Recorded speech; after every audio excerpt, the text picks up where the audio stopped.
Hello. Hi. We are live to the internet. My name is Phil Theobald. Jesus. Hey, everybody. Oh, It's the Aftershow, and welcome to it. Thank you so much for supporting the podcast at patreon.com/P1podcast. We do appreciate it so much. And it makes these after shows possible where we are going to delve into a little bit more of a topic that we were talking about during the main show. And if you're listening to this 2 years on the free feed, this week was when Game Informer closed. So 33 years in publication. Yeah. And the last bastion of print video game journalism in the United States has closed its doors, letting its editorial staff go and closing the website and putting up an AI written message on their website, and hopefully not closing their YouTube account. I really like their YouTube content. They did a lot of really great stuff. Not only New Gameplay Today, which was always a great little video piece that they did with the editors, but also their podcasts. The Game Informer show was fantastic, and they did a lot of great stuff, including they did a documentary on the making of humanity, which is a game close to my heart. That was awesome. That came out last fall. So I made sure, of course, to download. I have a program that will capture and download any videos off of YouTube for archival purposes. And the same thing. So I downloaded a couple of the videos off of Game Informer's YouTube channel just to save for later. And I'm glad I did that. I did that with the Switch unveil video. You remember the Switch reveal video? Well, that's not on Nintendo's YouTube channel anymore because the music rights, I'm sure, expired. And I downloaded that and will have that forever now. So happy that I have that. But yeah, since Game Informer closed, I thought we would talk a little bit about some of our experience with video game magazines back in the day, and maybe talk a little bit about the rivalry between magazines, because I'm sure you were on a few junkets for games that had editors from other magazines along with for the ride, I guess. And we can talk about that, and yeah, just kind of our memories of Game Informer as well. So what are you thinking? What's on your mind, Greg? My ultimate memory of Game Informer was actually, this is like going to be so lame because there's no controversy or anything like that. I mean, every editor I ever met who was a Game Informer editor was a very nice person. Yeah. Like super friendly. I trying to remember the name of one of them. There was one of their editors who was a big NASCAR fan. So we ran into each other a lot over the years because we would all go on the racing junkets together. Anytime there was a racing game junket, he would be there. Yeah. What the heck is his name? Not Andrew McNamara or Andrew Reiner? Was it Lynn maybe? Anyway, he used to review all their NASCAR games. And he's actually in, I could go look it up because I think he's in one of the NASCAR Heat games because they had some editors' names that they used. Okay.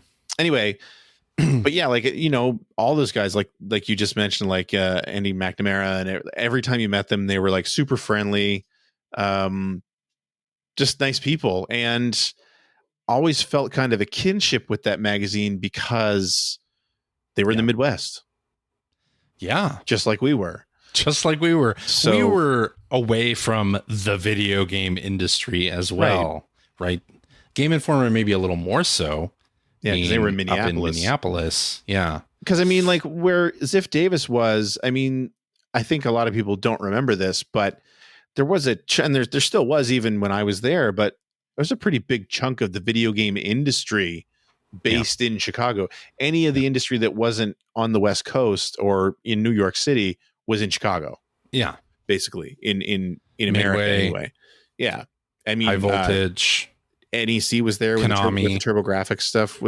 I think that was run out of Chicago as well. And yeah, like there were just Jalico. a lot of companies there. There were. So there weren't as many when I started there, but there still were a few, and Midway was still there. So they were a little bit more removed than us, but yeah, like we were kind of always lumped in too when you would have PR people coming out to visit us. We were always part of a loop, right? They would do Minneapolis and Chicago or vice versa. Yeah. Every time. So but that was really my biggest memory of that magazine. There wasn't really a rivalry. No, there wasn't. What I think happened. Well, there was a rivalry with EGM probably in the early 90s. There were rivalries between GamePro and GameFan and probably Game Informer too, with some of the older school maybe editors. The GameFan rivalry in particular with EGM was in part because Dave Halverson had, been an advertiser in EGM, like Die Hard was a big advertiser in EGM. And the way that I've heard it is that Dave Halverson actually like gave a lot of the information for Quarterman back in the day to Steve Harris, who wrote that column a lot of times. And then, of course, they split off and did their own magazine, and there was a rivalry there. So on the Game Fan side, they really like ripped into EGM quite a lot, and EGM gave it back to them in a couple ways too. I mean, and that rivalry still kind of existed, although it really felt one-sided. During the years that I was there, because that was when Eric Malonis had taken over Game Fan, and he had a real hard-on for EGM for some reason. He did. And he was like really open about it. And I don't think any of us at that point cared. No. I know it bothered. I don't know if it bothered Mark, but Mark kind of had a thing about it. But like, I hate to say it, but I don't think, for me personally, I didn't see them as competition. I didn't think they were putting out a particularly great product at that point. Yeah. And they weren't really threatening EGM as far as like from a business perspective in any way. But I mean, we had a very specific format going that I fully believed in 100%. I felt like the decisions we were making were the right decisions. And so, I thought more about Game Informer and more about GamePro than I did them. But those were friendly rivalries. I mean, of course, we were all competition with each other. But I mean, I felt like those were our real competition. And it always felt like Eric was making noise because of the fact that they weren't really our competition. Right. They weren't our competition anymore. Yeah. That was an older thing. It was an old thing. Yeah. That I don't think anyone left in our magazine cared about. No, I don't think so. Yeah. So. Yeah, there was a point where it was like GameFan had the best screenshots of any magazine, and we were envious of their screenshots and their ability to take awesome shots. And at a certain point in the late 90s, I think that kind of went away. That didn't matter as much anymore. Yeah. And we started using more shots that were provided by the publishers. Especially when the PlayStation 2 came around. Especially when the PS2 came around, because it became very difficult to take good screenshots from PS2 hardware. Yeah. But yeah, I mean, and that was always my biggest memory for almost any of the editors, is that there wasn't really and even that kind of rivalry that was happening. When I'd run across people who were part of Dave Halverson's whatever magazine he was running, I think it was Play at the time. Yeah. Or Game Fan, like the editors that Gamers Republic, maybe the editors I would meet were all super nice in person. Yeah. Like, again, I think that rivalry was mostly in Eric's head, but all the people I met who worked at those magazines were always awesome people. Because we were all so similar, right? Yeah. We were enthusiasts of games that wanted to write about them. Maybe we didn't have a traditional writing background. Definitely. But we somehow got into it, right? And we were all kind of living that dream. Yeah. And that was definitely a bonding experience for us. But also, I think when you start working for a video game magazine, you were probably like, if you were that into it, you also like read everybody else. Oh yeah. Like you read Game Informer, you read Game Fan, you read Game Pro, like even if it wasn't, even if you didn't necessarily see it as a rivalry or competition, you definitely like paid attention to what they were doing and yeah, how and they were doing it. And you had opinions on what they were doing. I think you had to. I mean, especially when you were starting to work in the industry, you wanted to make sure you were up on what, especially like features and scoops and things like that. Yeah. That you were up on that stuff, right? Like I know I definitely did that because for me, it was more of making sure that I was doing my job right. Yeah. Because as the previews editor, I was like, well, did I miss something big somehow? Like, I didn't know this existed or wasn't sure that existed and could use that to kick off conversations. But I mean, overall, any rivalries that were there were more business. I mean, I know that we were constantly checking ourselves against GamePro as far as like sales and sub numbers and stuff like that. Well, that was sort of on the marketing and circulation side of the business. They really looked at that, right? Like, and it's funny, like for us, like when you would hear from the circulation people that, purple covers don't do very well, or if you're doing a Tomb Raider cover, it has to be something like this, or can you do more Mortal Kombat? I remember when I first started Expert Gamer, and I talk about this in the Let's Read videos that I've been doing, that I think there was a mandate. I think John Riccardi told me this. I could be wrong. It might have been Dan Leahy, that we had to have Pokemon on the cover no matter what. Yeah. For our age group, especially because we skewed younger. And so it's funny going back and looking at those now, because I remember, I think at one point we had Pikachu on the cover, and the only content in the magazine was, I think, some tricks. And those magazines were 50% tricks. Yeah. And it was just like an endless, like 4-column list on every page or 3-column list on every page. And like, hey, here's your Pokemon content. There's like 3 tricks in here and it's on the cover. But So, and as far as junkets go, I mean, again, those were party time most of the time. They were, but also you got to know some of the other editors, like Andy McNamara from Game Informer, just a super awesome guy, so easy to talk to, and Andrew Reiner as well, great person. I don't know if you remember Paul Anderson. He unfortunately passed away. Oh, really? In 2007, but he used to go on the TGS trips. So the first couple times that I went to Japan, I spent time hanging out with Paul Anderson. It's just an absolutely awesome dude. Just he was there from like issue 5 of Game Informer. Wow. He was an old. They had a lot school. of people that hung around for a long time. They did, yeah. They really did. Like a lot of people there were, career game journalists. And Andy McNamara went on to, go. I think he's at EA now. Yeah, he's working somewhere. I'm desperately trying to remember the name of this editor. I wish I could remember. I looked up NASCAR reviews on Game Informer, but of course they all lead to the dead links now. The dead link, yeah. Wasn't Leslie, was it? Was that his name? Might have been. Or was Leslie at GamePro? I forget. I don't know. Anyway, I remember, again, we would run into him all the time, or I would run into him all the time, because any junket that had anything to do with a racing game, he would be there. Yeah. And I remember one of the last junkets I ever went on was for IndyCar racing on the Xbox.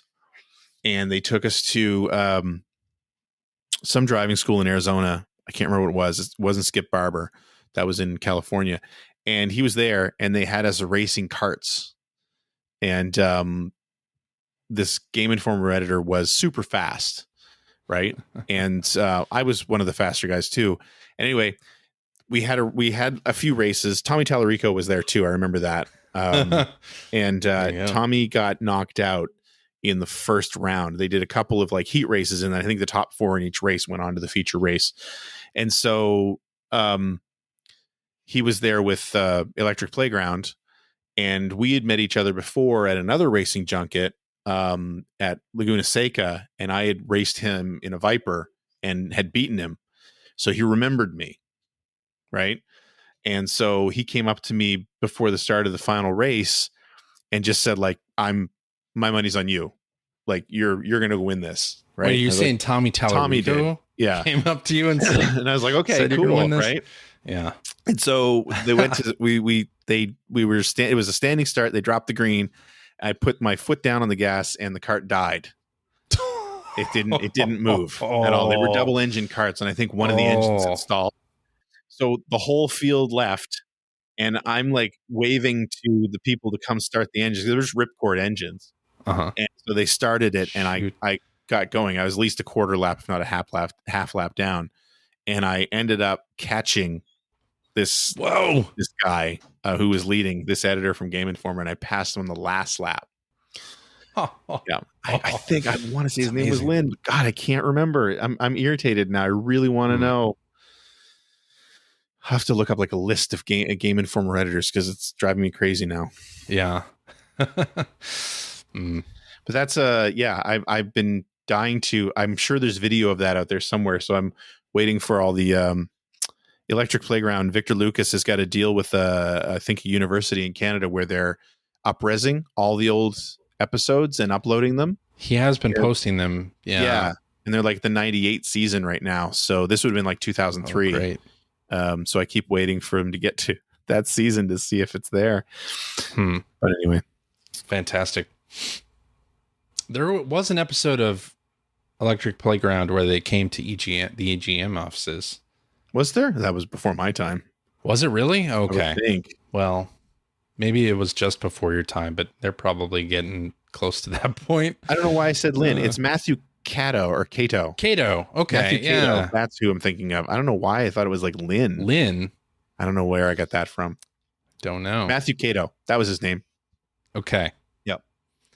Yeah. But just everybody who worked at Game Informer, past, present, or well, not present because yeah, well, they're not around. But Alex Van Aken and Blake Hester were the two guys who did the documentary on humanity, and they joined we do like a weekly stream of humanity user stages. And sometimes we talk about the game and then we create a level with the guest. And cool. So Alex Van Aken and Blake Hester were on. We created a Game Informer level out of their logo, the GI logo.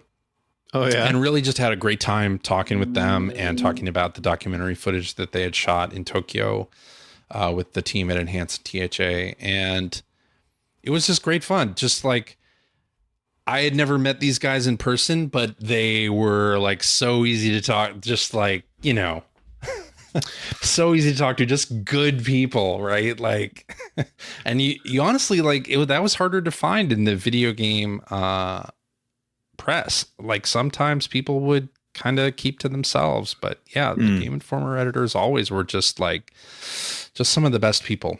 I felt too, and not to say that I didn't think that they were doing a good job back then, but I really felt like in the 2000s, and I don't know if it was because of the fact that the competition was less, but I really felt like they were kicking ass. Like, they found a voice that really worked for them, and they were just doing really great stuff. And there was lots of good content from like from game makers and things like that. And they were killing it.